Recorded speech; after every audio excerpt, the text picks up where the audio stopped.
young man from the flatlands of Lincolnshire, the ravine was something else. The ravine was a mighty fissure of the rock, and down at the base, greyness and hard to see because of the camouflage paint, was the broken fuselage of an Mi-24 helicopter. Close to the helicopter shell were white scrapes on the rock and black scorch squares. Joey Dickens recognized the signs of high explosive bombs and napalm canisters that had been dropped into the ravine to destroy what remained of the helicopter, but which had failed to do their work. They parted from the caravan, left their guide on the path, and edged their way down a steep gully to the floor of the ravine. The waiting in Pakistan for a helicopter carcass to be identified and located was forgotten.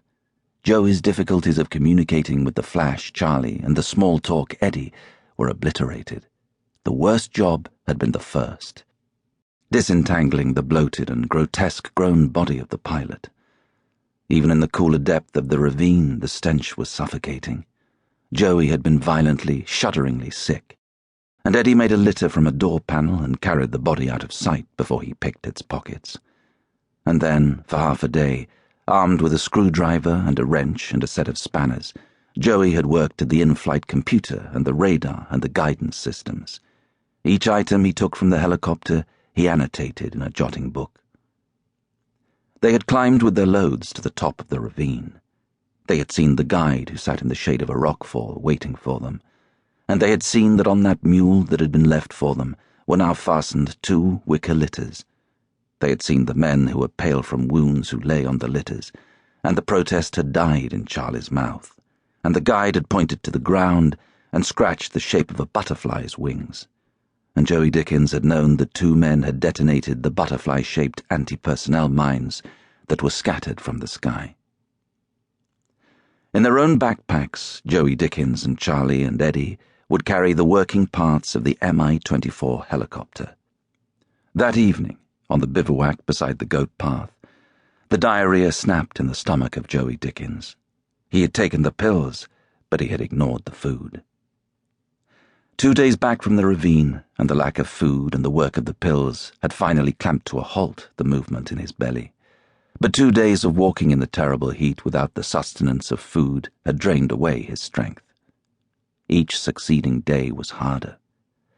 On the 5th day, the speed of the little group was increasing.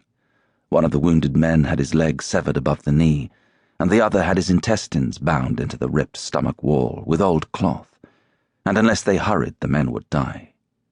Charlie and Eddie were friends and could lift each other with their talk and their laughter. Sometimes, before they rested, Joey Dickens was a long way behind, and his feet were an agony of blisters. Across the southern slopes of the Hindu Kush, a group does not slow for a straggler. His boots gnawed at his heels and toes, his muscles ached, his belly ground in sweet pain, his breath gasped in the rarefied altitude. The glare of the sun beat into his eyes from the rock surface as he followed the group up the shallow file of a dried riverbed. Sometimes he heard the banter of Charlie and Eddie, sometimes he heard the curse of the guide and the welt of a stick on the mule's back. Sometimes he heard the cry of a maimed man as the pain lurched in his body. Sometimes he heard only the leaden scrape of his own boots. He did not hear the helicopters. He wondered why he had come, and he thought of the terraced house that was 5 miles from the base at Culdrose, and he thought of the pinched feet of his elder girl that would have stayed pinched for another month. If he had stopped, if he had stood completely still, then he might have heard the engines of the helicopters. Joey Dickens was 300 yards behind the others. The straps of his pack bit down into his shoulders.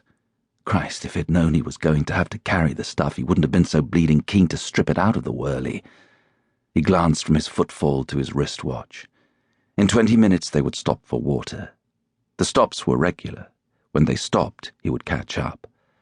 And by nightfall, by the creeping of the dusk across the mountain's sides, they would be across the frontier.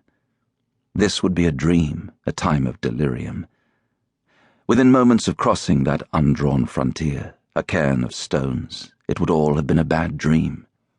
Past the cairn, into Pakistan, 6 hours in a taxi to Dean's in Peshawar, a day of hotel baths and hotel food, and 4 hours in a taxi to Rawalpindi.